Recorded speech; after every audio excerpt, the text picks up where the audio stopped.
Do you believe that one small decision like taking in a stray cat could change your entire life?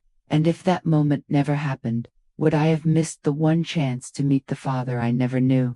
This isn't just a story about a single mom. It's a story about rediscovering the past, healing long-buried wounds, and finding a new beginning. And it all started with a cat. I live in a quiet neighborhood just outside Portland, Oregon. My little house has 2 bedrooms for me and my 5-year-old son, Eli, and the other I turned into a tiny fish shop.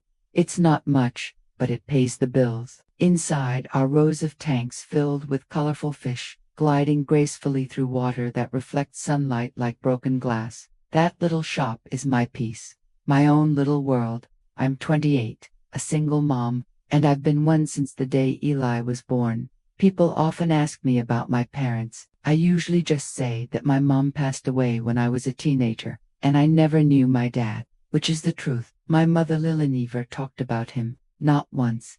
There were no letters, no pictures, no stories, just a framed photo of her standing by a pond, smiling at the camera with a kind of wistful calm. I used to stare at that photo for hours, wondering who took it, and why she kept that smile all to herself. Then came the day everything changed. It was a cold, rainy afternoon in late October. I was closing up the shop when I heard a faint meow coming from the alley next to the house. I walked over, and there, soaking wet and shivering, was a white cat. Its fur was matted, and its eyes were dull from the cold.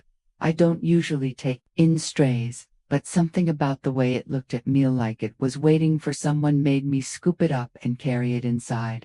I named her Snowy Dot. She wasn't like other strays. She was clean, trained, and way too calm. It was obvious she belonged to someone, and probably someone who cared about her deeply. So after a few days, I posted her photo in the local community group. The next morning, I got a message. It was from someone named Melissa, claiming to be the assistant of a man named Richard Haylan, extremely wealthy and private.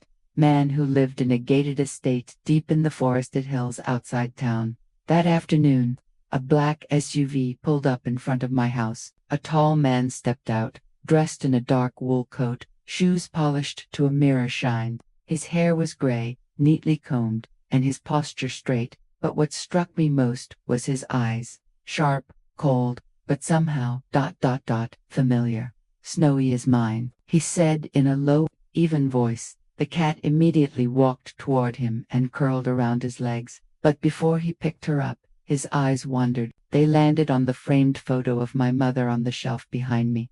His expression shifted. "Is that your mother?" he asked softly. "Yes," I said. "She looks very familiar." "What was her name?" "Lily." He didn't say anything after that, just stared at the photo like it had opened a door he had sealed shut decades ago.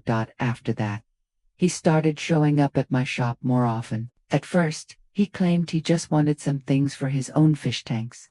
But gradually, the conversations grew longer, deeper. He told me about his college days in Berkeley, how he fell in love with a woman named Lily, how they were forced apart. He was sent overseas to take care of his family's business. They lost touch. He searched for her once or twice, but life got in the way. My chest tightened, because that was the same story my mom had hinted at when I was little. She never mentioned a name, but I remembered her saying she had loved someone once, and that he never came back. I looked at Richard, this powerful, elegant man, and suddenly I wasn't sure if I was talking to a stranger or something more. "Did you ever think you might have a child out there?" I asked one afternoon, trying to keep my voice steady. He didn't answer right away. Then he looked at me with that same quiet, measured gaze and said, "Yes, I thought about it every day." That night, I couldn't sleep.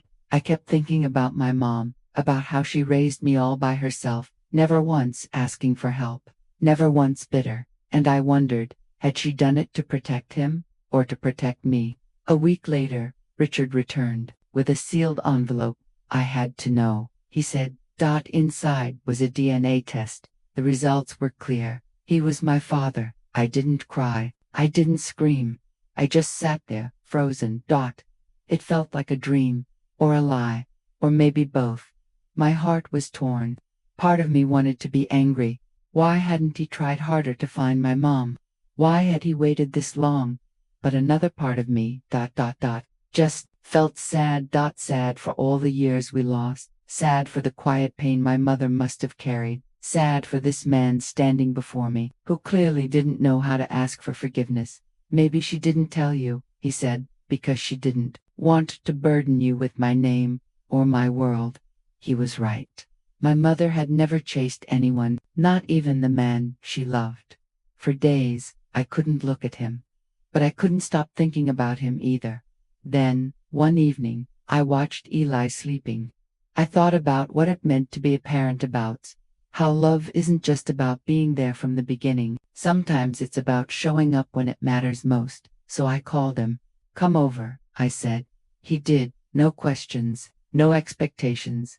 From that day on, he started spending more time with us. He never tried to be overbearing, never claimed any role. He just showed up, quietly, steadily. Eli loved him, started calling him Grandpa Rick after a week, and somehow, that made the ache in my heart start to fade. If I hadn't taken in that cat, I might never have known who I really was. I might never have seen my son hold hands with his grandfather, and I would have missed the chance to finally hear someone call me daughter. Life is strange like that. Sometimes it doesn't knock on your door, it meows in the rain and waits for you to open your heart. One quiet Sunday afternoon, I sat in the backyard with Eli and Richard. The fish pond shimmered in the sun, and Snowy dozed on a lawn chair, purring softly. We didn't talk much. We didn't need to. For the first time, I didn't feel like something was missing. We were a family. Maybe not in the way I imagined, but in the way that mattered. If you believe that life still has miracles waiting in the most unexpected places, click subscribe. Don't miss another story that might remind you that healing is possible, and that even broken things can still come together beautifully.